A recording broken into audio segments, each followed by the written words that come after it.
autentickom letnom ovzduší v atraktívnom akvaparku v Srbsku uplynulý víkend sa konala súťaž o Miss leta 2012. Finálová časť sa niesla v znamení napätia a za krky si dýchali 14 krások z celého Srbska. Korunka krásy sa napokon dostala Monike Stracinskej z Báčského Petrovca.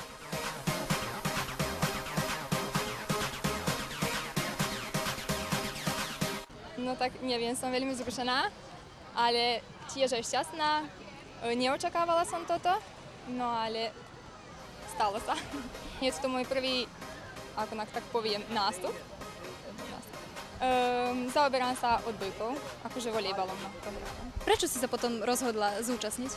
No, kamarátky ma tak akože povedali mi, že mohla by si ja tak, no oprobujem sa v tom.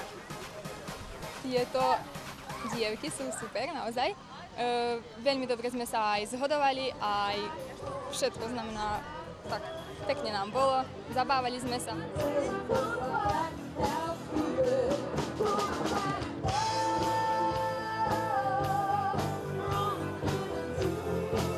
Medzi finalistkami bola aj Lídia Červenová z Kisáča.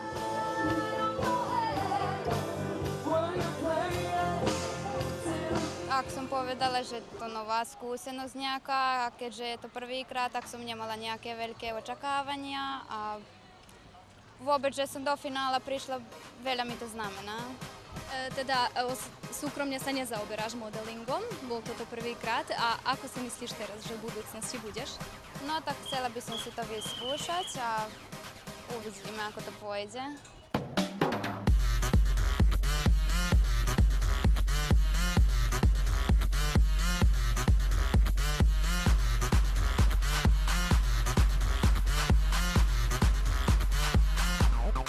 V zákulisí sa dievčatá podporovali, ale bolo tam cítiť aj rivalitu.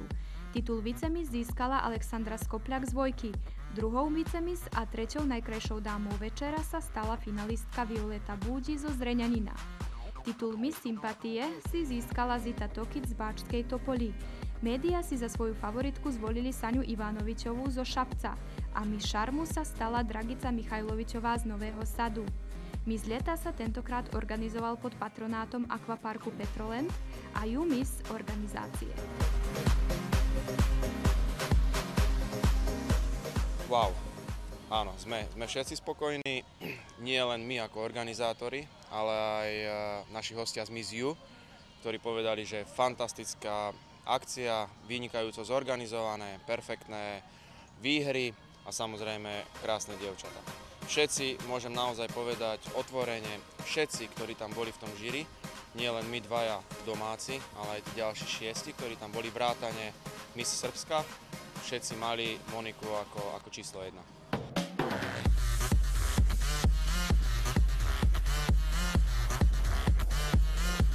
Cítiť z nej prirodzenosť, uvoľnenosť a to, že sa na nič nehrá. A samozrejme je veľmi pekná. Hovorí o víťazke Vesna Jugovič, predsedníčka žíry.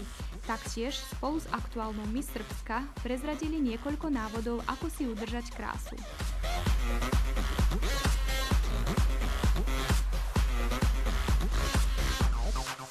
Čim lepotu shvatite kao vaše lično dobro, a ne Boží dar. Hneď potom, keď krásu pochopíte ako svoje osobné dobro a nie dar od Boha, riziko je veľké, že krása zmizne. Je to princíp. Tú krásu treba využívať tak, že cez ňu budete akceptovať univerzálne hodnoty jedného národa, svetové ba aj antické hodnoty. Povedala by som, že sú to tradičné hodnoty. To znamená zdôrazňovať krásou vzdelanie ženy. Vzdelanie je základ kultúry a keď povieš, že si vzdelaná, potom máš podklad pre rozvoj vnútornej krásy, ktorá pretrváva. Onda ima šanse da ta kultura bude unutrašnja lepota i onda ta lepota bude traje.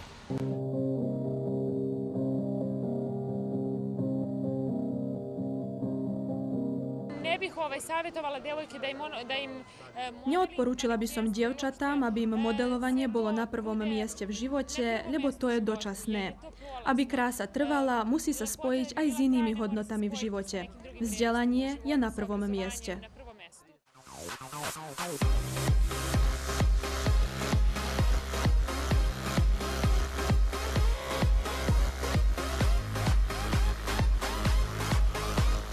Všetky krásky si odniesli domov pekné vecné odmeny a novú skúsenosť.